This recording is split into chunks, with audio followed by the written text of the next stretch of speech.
Today we were talking about what you don't know that you don't know about hiring a DJ company for your wedding. So if you're in the process of looking for that right DJ, this is the episode for you. The biggest thing I think that couples don't think about in general about DJs is that a DJ is not just the person who plays music. He or she is also the voice of your event, the one who makes the announcements, who represents you on the microphone, and who's running the show, essentially. And the reason why this is important is because you could find a DJ who, just like Megan was doing, is a great mixer. You still them at a club or whatever, they did a great job, but then they're afraid of the microphone. I have filmed that wedding. You know what I'm talking about. And they go on, they go on the microphone, and they either don't want to be there, or maybe they're pronouncing names wrong. They're rushing through it. There's no elegance to what they're doing. And I really think that couples are not necessarily thinking about this when they're thinking about a DJ. They're thinking about the music and the entertainment, which is important. But this is the person who's going to represent them on their biggest day. And I think they should make sure that person represents them in the way they want to be represented and is somebody they would want representing them.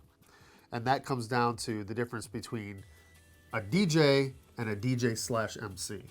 You could be hiring the most amazing mixer, but then you're stuck with nobody announcing your grand entrance. And I literally have filmed those weddings, and thank God they had a wedding planner, because the wedding planner stepped in and did that MC portion. But it's still, when you have a professional MC, the difference that I see in here in video is that they know how to say everybody's name properly. They know how to line everybody up, and they know who's coming in and when they're coming in. And also where they're seated, and if they are even in the room. Do you know how many weddings I've filmed and it's been announced, and now our beautiful bride, which they don't even say their name, which drives me crazy, is going to dance with her father. And her father is out in the loo or out on the patio having a smoke. Yeah, that's one thing that I make sure to do is before any of these announcements, take a look around the room, make sure those people are present and they know they're about to be announced, so I don't take them by surprise, so they don't decide now's the time to go to the bathroom. And the other people I make sure in the room are your videographer, your photographer. Last thing you want to do is start announcing a first dance, and the photographer and the videographer are down the hall having their dinner, going to the bathroom, whatever. Maybe shooting something else, maybe taking shots of something else, and they're not prepared. Then suddenly they come in, maybe they need to change the battery in their camera. Maybe for whatever reason they need a moment. I want to give them that moment before we even start the announcement. So when you're selecting a DJ, it is not just the DJ skills and music, it is also the mic skills. You have to ask about the mic skills. In fact, I would go so far as to say you should probably not choose your DJ without, at the very least, speaking to them on the phone, Skype. But even better, if you can get a face-to-face meeting. Yeah. Make sure you have some sort of connection with them. Make sure they understand what you're saying. A lot of MCs and DJs, I'm just going to say it, like to hear the sound of their own voice. So they're going to talk a lot. There we go. You want a DJ that you can tell is listening to you and understanding what you're saying to them. I don't want to have you play Celebration at my wedding. I hear it at every other wedding. Okay, so we open with Celebration. No. You want to make sure that they're hearing these, this vision you have for the day.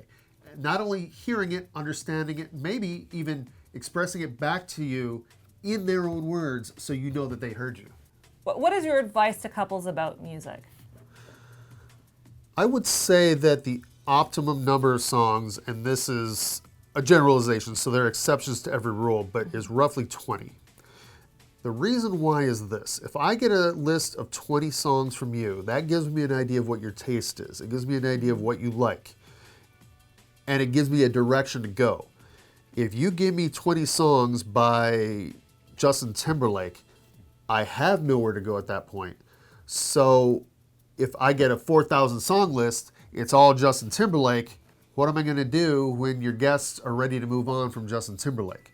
So these song lists are a collaboration between you and your DJ of including the type of music you want and being able to read the reactions of your guests and knowing where to go based on your tastes. I think that's a super key point because your music taste as a couple might not be what is needed in the moment at the event. To build on that, that is a very good point, Megan. You do want to think about the ages and the backgrounds of all your guests. If there's some type of music or song that you absolutely hate, that's fine. Let me know. Won't get played. But unless you think this music just sucks, a good rule of thumb is to get a overall understanding of who your guests are and what they might like. Like if Megan is getting married, I'm going to play Canadian music, for example. Bare naked ladies rock. But I think it's not fair to handcuff your DJ to a 4,000 music list song when that is not appropriate for what the event will call for. The cocktail hour is going to call for a different vibe of music.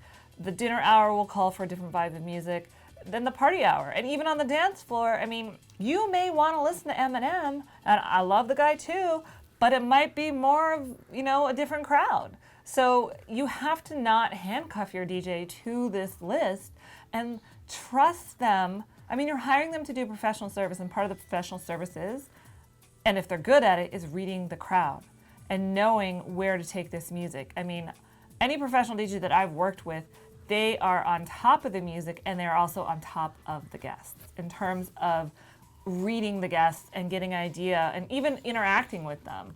Interacting with what's dad's favorite song, what's mom's favorite song. Is there songs that will pull people?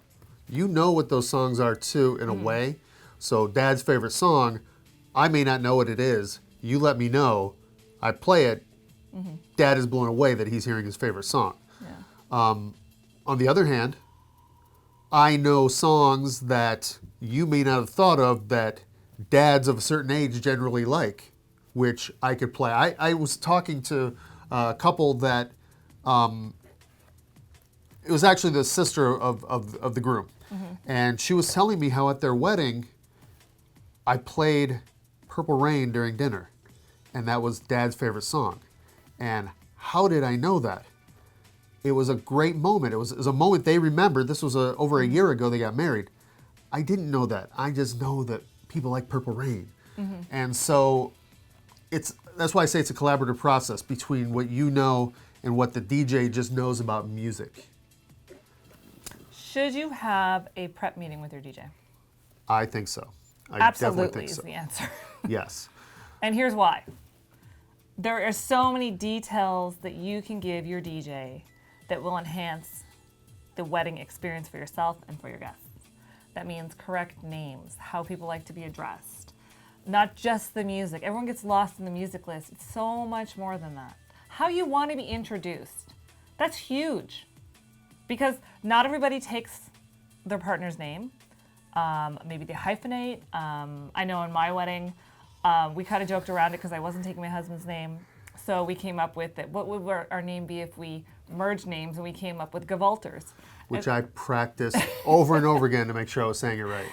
But it's important. It's really important. Names are important. I mean, well, to use that example, every other wedding I did, you say Gewalters, it means nothing, but that was a moment in your wedding that we're talking about here, and that's what personalizes it, and that's why these meetings are so important to personalize it. So it's not just me knocking off another wedding; it's me making it a special moment for you.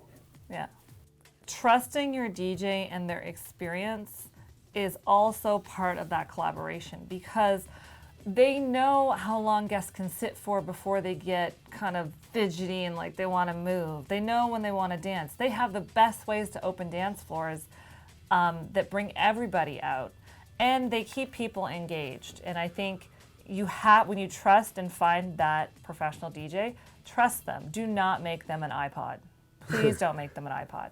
You're going to lose out on an amazing experience because you've locked them into that 40,000 wedding list music. I would go so far as to say if you're going to use your DJ as an iPod, just use an iPod and save yourself the money.